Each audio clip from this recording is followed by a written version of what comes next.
Sharifa Nansamba's brother is not at home. This, which could be her last visit to her brother, was in vain. Sharifa is suffering from AIDS. Her husband has already died and the 5 children will soon be orphans. Ekizibu ky'abaana bange bannuma nnyo kubanga tebaliiko muntu agenda kubayamba ate sirinaako kayumba we mbalese bali awo mu bbanga begamba kintu ekyo kinnuma nnyo mu mutima gwange ne bwe mbeera omulwadde era nsirika ne nkirowoozamu bwe nti. This is how poor and sad AIDS looks in Uganda. Here, in the area of Rakai, is where the first AIDS case was discovered in the 80s.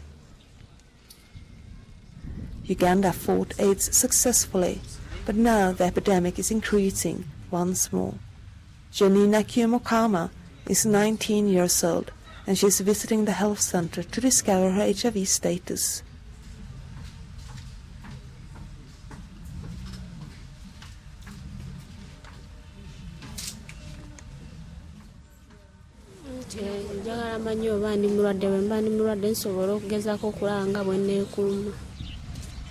Through information and condoms, Uganda managed to decrease the number of HIV-positive Ugandans from 20% to 6%. But since a year ago, condoms are only distributed to prostitutes. A Christian born-again movement, supported by the United States, is growing in strength and power, and it's marketing abstinence as a cure against AIDS. Condoms are believed to support a promiscuous living, and even the health center is no longer allowed to put free condoms on the shelves. For those young people who feel shy to come and pick condoms, they have a problem because the condoms are not here. Because they would just come in, pick a condom, and then get out. I think it's unfortunate because we are putting these young people at risk. We can't have them access a service that they actually can get free of charge. Huge billboards promote the message, abstinence, abstinence. Condom information is nowhere to be seen. Uganda is the country in the world with most teenage pregnancies. Abstinence seems utopic.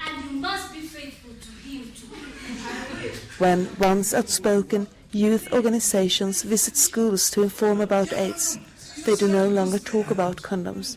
It is abstinence only. She's telling her to find someone who is a virgin. But how do you tell who is a virgin? The doctrines of the American moralists are today truth in Uganda.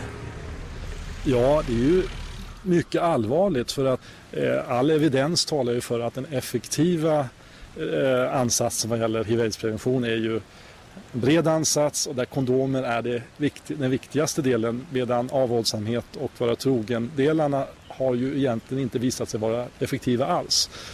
I think it's unfortunate because I think they need to look at people as individuals and as unique and as people who can make different decisions. But I know that there is money from the Bush administration that is really focusing a little bit more on abstinence than anything else. And, the Bush administration really is a conservative, really.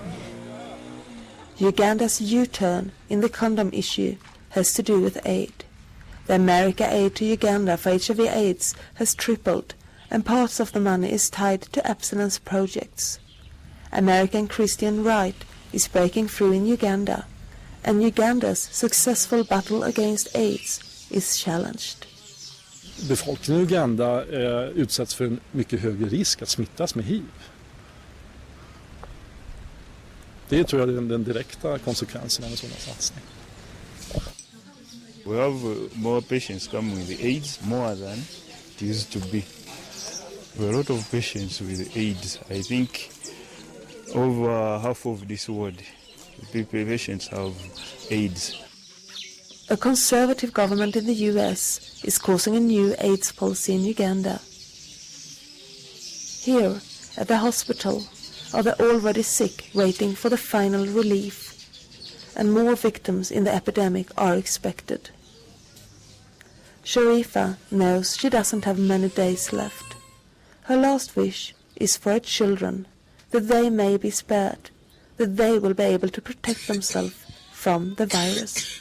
Biseera byange eby'omu maaso ogamba era ndowooza nga sirina ebiseera biwanvu naye era nga nagenda nsinze Katonda nagenda okugenda mu ddagala ndabe nga neyongerako ebiseera eby'omu maaso nkole ndabe nti nyamba ku baana bange bano.